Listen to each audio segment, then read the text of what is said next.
What's going on, guys? Hope you guys are having a fantastic day, evening, night, wherever you guys reside on this planet Earth. Thank you guys so much for clicking on the video. Today we're working with a tool on Photoshop that potentially can help your design game out when it comes to thumbnails, headers, whatever the design is, even photography, actually. If you guys are interested, make sure to stick around. Appreciate you guys giving us 5 likes on the last video. We're gonna be going for 5 likes on this video as well, so if you guys like the video, maybe? I don't know, your call. And yeah, that's pretty much it. I hope you guys enjoy, and let's get right into it.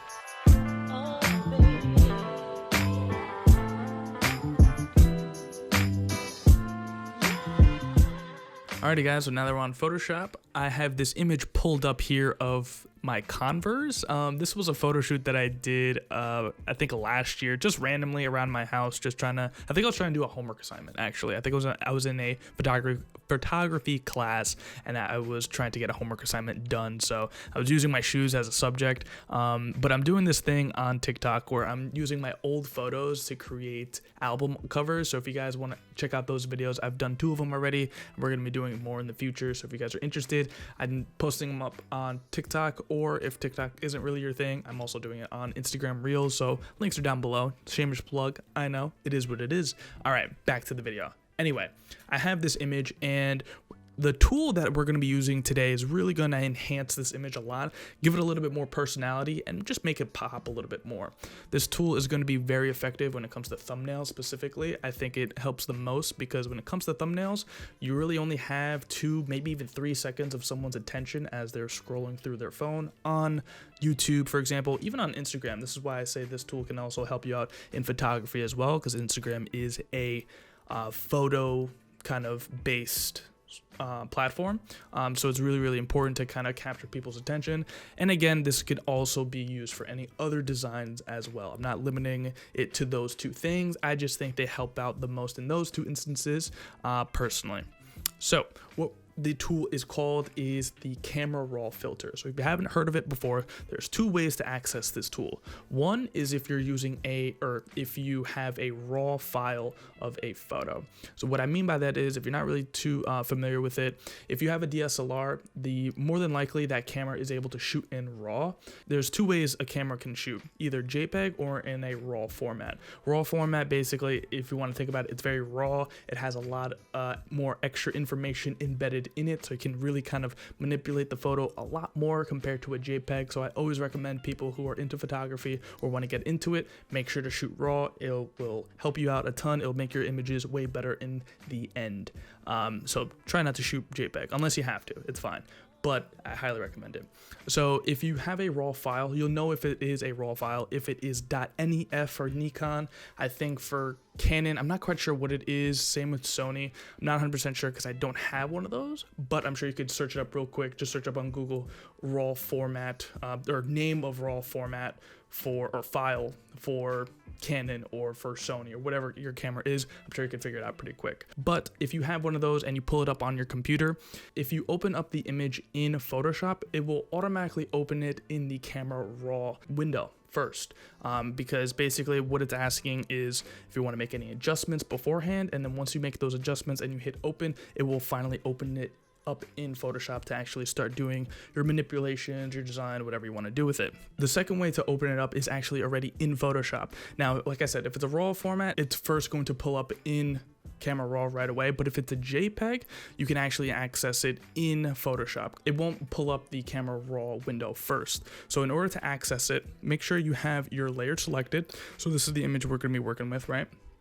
Come up to Filter, and then if you scroll down, you'll notice it says Camera Raw Filter. I've already opened it up once before, so it's at the top here, but if you haven't opened it, it will be in this area right here. It says Camera Raw Filter. Once you click on Camera Raw Filter, this window will pop up.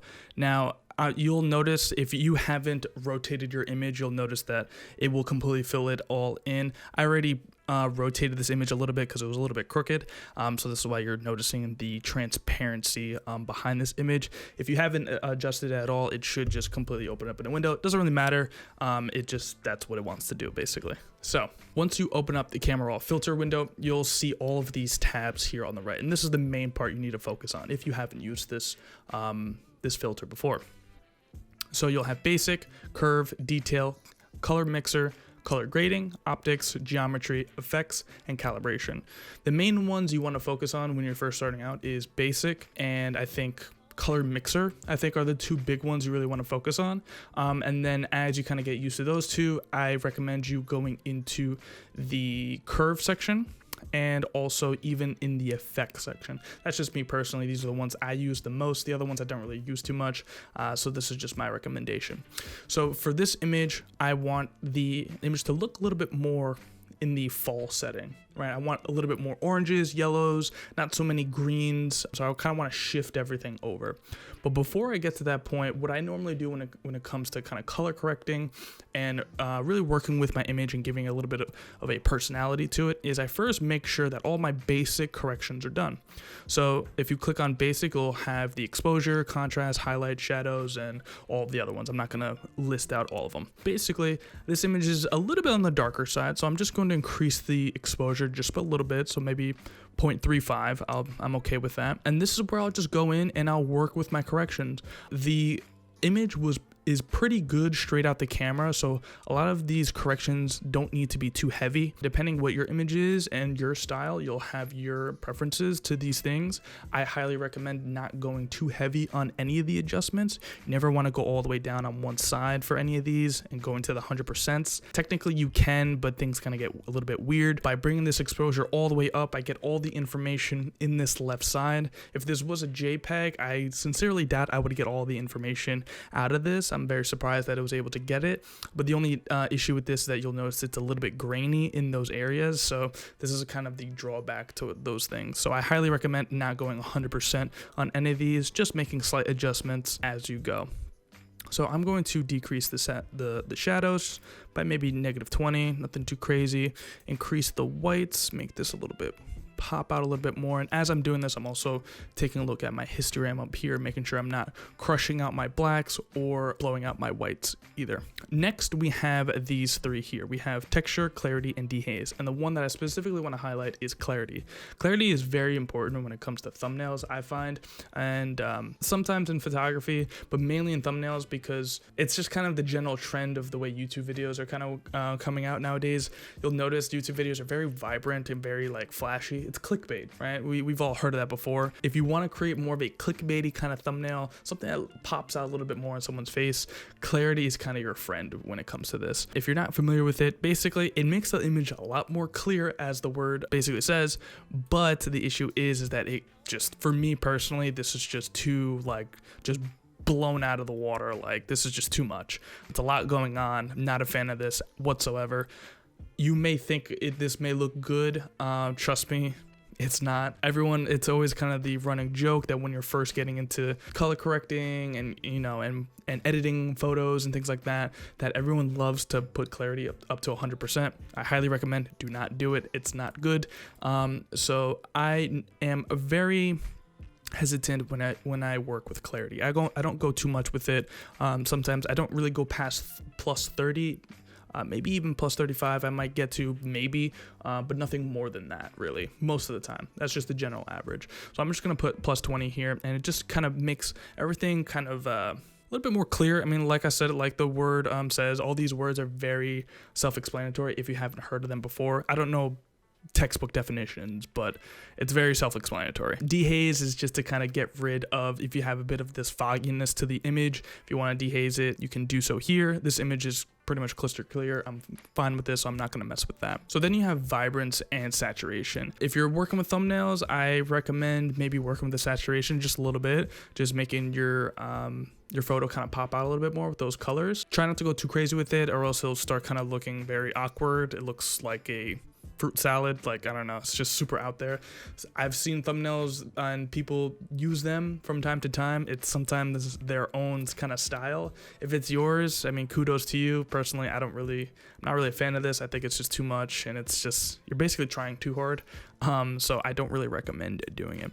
For mine, I'm not going to mess with the vibrancy. I'm not going to mess with the saturation at all. I'm just going to keep it as is for my image. So once I do a lot of my basic corrections, I then come down to the color mixer. The reason why I skip over the curve detail is because I want to work with my colors, and I want to make sure I put them in the spots that I want them. So this is where you're able to actually change colors and kind of get a certain feel for it. I think this tab might be the most effective, I think, when it comes to the overall look of an image or a graphic at the end of the day. So it's your HSL sliders. HSL stands for hue, saturation, and luminance.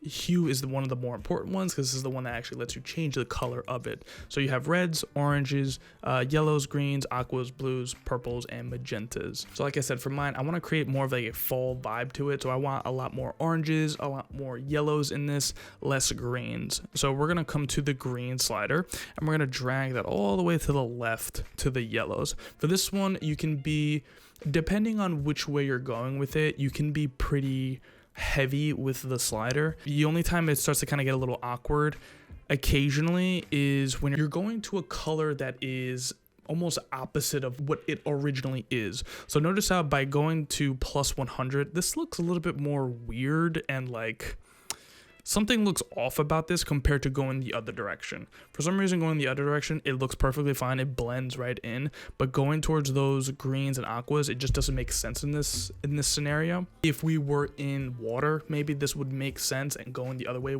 wouldn't. So just something to kind of think there.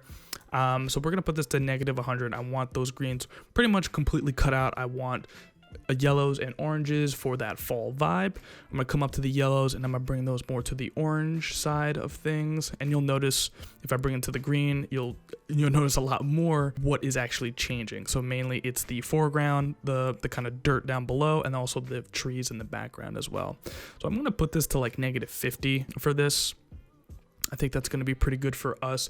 You're already starting to notice the changes and how much we're kind of evolving this photo as we go. And then I also want to get rid of this blue kind of tint to my shoelaces here on these Converse. I don't really know why it's really there. So we're just going to come in and we're just going to completely cut it out. So I'm going to go on to the saturation side of things and I'm going to go to the blues section and I'm just going to pull it down.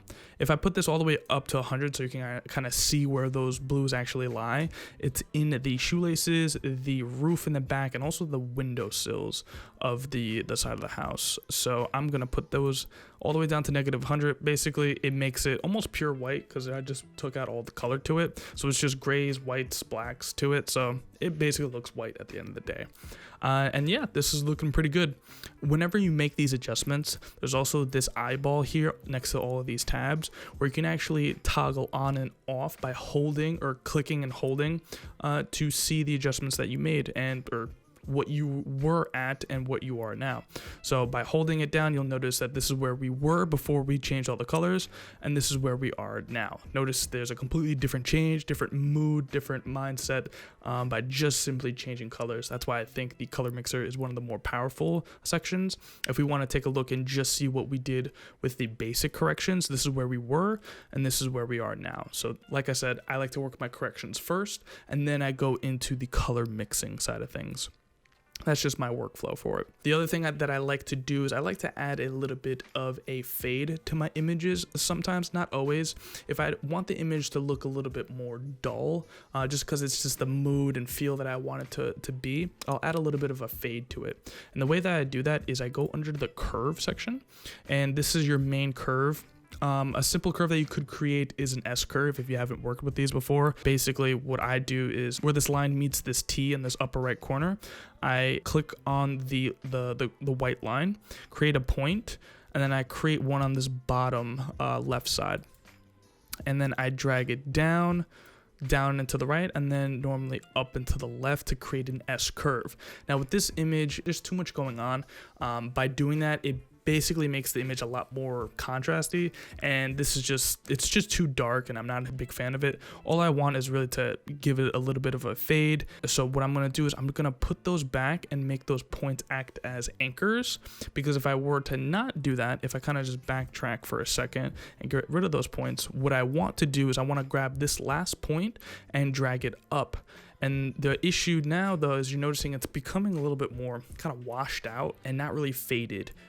Or it's not really faded in the right way. I'm losing a lot of color in the highlights. I only want to add the fade to the blacks and the shadows of this. So what I'm gonna do is I'm gonna put those points back in their original spots to kind of anchor down our original curve. And notice the difference. This is where we were, And then if we drag that bottom part up, we create a little bit of that fade in those shadows. And again, it's just kind of a personality thing, a kind of feel that I want this image to be. If we turn it on and off, this is where we were. This is where we are now. Finally, I think what I'm gonna do to this is add a vignette. So this is where the effects tab comes into play. You can add grain to this image to kind of make it look more old school. Some people do that when it comes to album covers, for example. I've noticed that a lot. It's kind of like a trend that people will do. They'll add a grain to an album art. For this one, we're just gonna leave it at 0, but I wanna add a vignette to it. So this, if you don't know what a vignette is, it's basically where you have the borders of the image either darker than the rest or lighter than the rest. So if we drag this toward the negatives, you'll notice that the sides become black basically. And then if we go in the opposite direction, notice how they become white. There's also these tabs that you can actually pull down to kind of work with the feathering just a little bit more. I'm gonna keep it on white so you can kind of see what I'm talking about. We can work with the featherness, so see how soft it is, or we can go the other way and make it super, super harsh. The roundness as well, how round we want the vignette to be. We can always just mess with that. I'm just gonna leave it as is. It's not really a big deal. So we're gonna pull that back up, and we're gonna add a little bit of vignette to this. So we're gonna put this at like -35, nothing too crazy.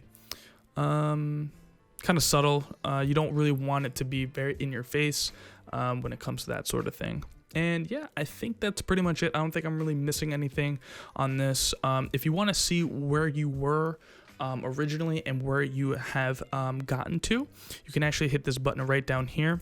If you hit it once, it will toggle all of the effects that you did off, and you hit it again, it turns them all back on. So this is where we were. This is where we are now. Notice how it's a completely different vibe. Looks like a different time, basically. It doesn't really look like springtime. It looks like fall instead. And yeah, it's got a little bit more character to it, and I like it a lot better. So if you're fine with all the adjustments that you made, you can go ahead at the bottom right corner, hit OK, and it's gonna add the camera raw filter to the original image.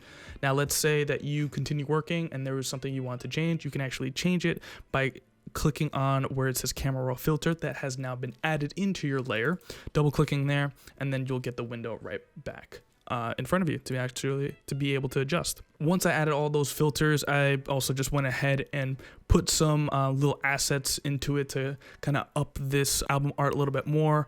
I added, of course, the parent advisory explicit content logo. I also added in some leaves, and I worked with the saturation of them to kind of get them to blend in as much as possible. So I added these 3 into it as seamless as possible.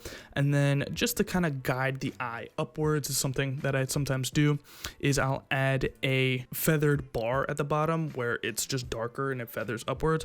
First off, that way you can see the logo a little bit better at the bottom center, and it kind of just guides the eye upwards along the path. And with all of that, notice we're gonna do a kind of a before and after. So I have all the assets on the canvas. If I were to turn off the adjustments we did to the image itself, this is what the image would have looked like, or the album cover would have looked like if we didn't add those that filter to it. And if we turn it back on, this is what we have now. So this to me is like maybe a 4 out of 10, maybe 5 out of 10. Not a huge fan of it. It kind of just looks like it's just thrown together. But by messing with the filter and blending it and having a little bit of a purpose, and it helped that I had a bit of an idea of where I wanted it to go, we got it to get to this point, which to me is more like a 9 out of 10, let's say. Let me know what you guys think down in the comments. Your rating of this. I think it's a 9 out of 10. Tell me what you guys think. Alright, and that's the end of the video. I hope you guys enjoyed. Like I said, we're going for 5 likes on this video, so if you did like it, make sure to drop a like on it. It really helps the channel grow. And if you're not already subscribed, be sure to hit that button too while you're there. And yeah, that's pretty much it. I hope you guys enjoyed the video. I hope you guys learned something. And yeah, happy designing. Love you guys. Appreciate you. I'll catch you guys in the next one. Peace out. Laters.